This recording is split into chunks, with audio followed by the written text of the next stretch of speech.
This time I'm going to recognize a new member from the state of Ohio. Brad Wenstrup is with us today. He has done remarkable work since he's got here in just a little over a year. And so, Mr. Wenstrup, thank you for being with us today, and please. Thank you very much. I appreciate that, Mr. Kelly. You know, Mr. Speaker, we have a problem. We have an inactive Senate with Harry Reid at the helm as the majority leader. Someone on the Senate side seems to have hit the pause button, and it's been stuck there for a while. And we're having to deal with that. But here in the House of Representatives, the People's House, we've passed over 200 bills since I came to Congress that just seem to be gathering dust over in the Senate.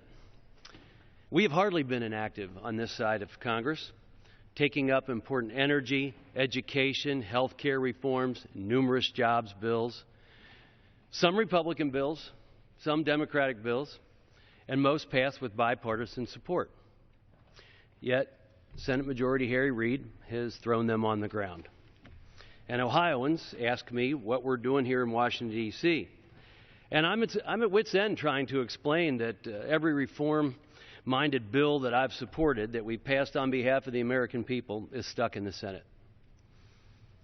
It's a legislative purgatory. It just sits. And I don't wish that on my fellow Ohioans or fellow Americans. And, you know, I'm not asking the Senate to agree with every bill that we pass, Mr. Speaker, but at least allow a vote and at least allow a discussion. So one example is Keystone XL Pipeline. The energy security legislation passed the House with bipartisan support nearly a year ago. 241 members of Congress voted for the Northern Route Approval Act. More than that, a filibuster-proof majority of senators, Republicans and Democrats, are on the record as supporting this project.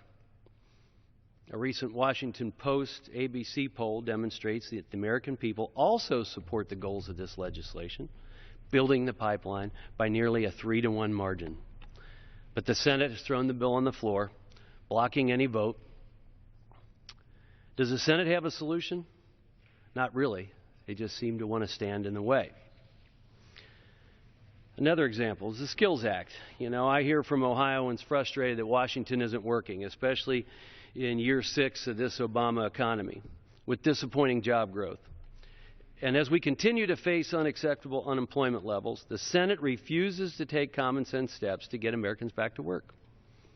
Over a year ago, I was proud to support the Skills Act, legislation that would have helped job seekers, help employers, reform government, and cut bureaucratic costs so that more money can go directly to help people getting back to work. This legislation offers a long-term solution to help those looking for work, combined with smart government reforms. And what do we hear from Senate leadership? Nothing. It's bipartisan frustration, I think, on some parts, because these aren't just Republican bills that are being blocked. Nearly 3 dozen Democrat-sponsored bills have passed the House of Representatives with overwhelming support from both sides of the aisle. No action in the Senate.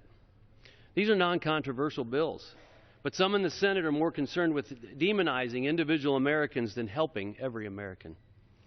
The legislative branch is the most direct representation of the American people. Yet the Senate leader is content to hand over his constitutional responsibilities to President Obama and the executive branch rather than do his job and to legislate. It's a myth that this is a do-nothing Congress, but we are witnessing a do-nothing Senate. I ask Senate Majority Leader Harry Reid, relieve this legislative backlog. Hundreds of bills and millions of Americans are waiting. You know, here in the House, we have taken action. We are active. We have taken the vote. And we have taken the action as far as we can take it. And American waits for a further response. You know, most of these bills that we've passed usually involve having less government involvement, not more. Not more involvement. And you know, the table is set. Our founders set it up in such a way that we're to represent the people and we're to act and the Senate is to act, and we're all supposed to come together at the table. I've been here just over a year, and I've been waiting at that table. I've been waiting for the Senate to engage with us. I've been waiting for the President to engage with us. But that hasn't happened. You know, I left a medical practice to serve here, and I'm proud and honored to be here. And people often ask me, well, what's the difference between being a doctor and being here?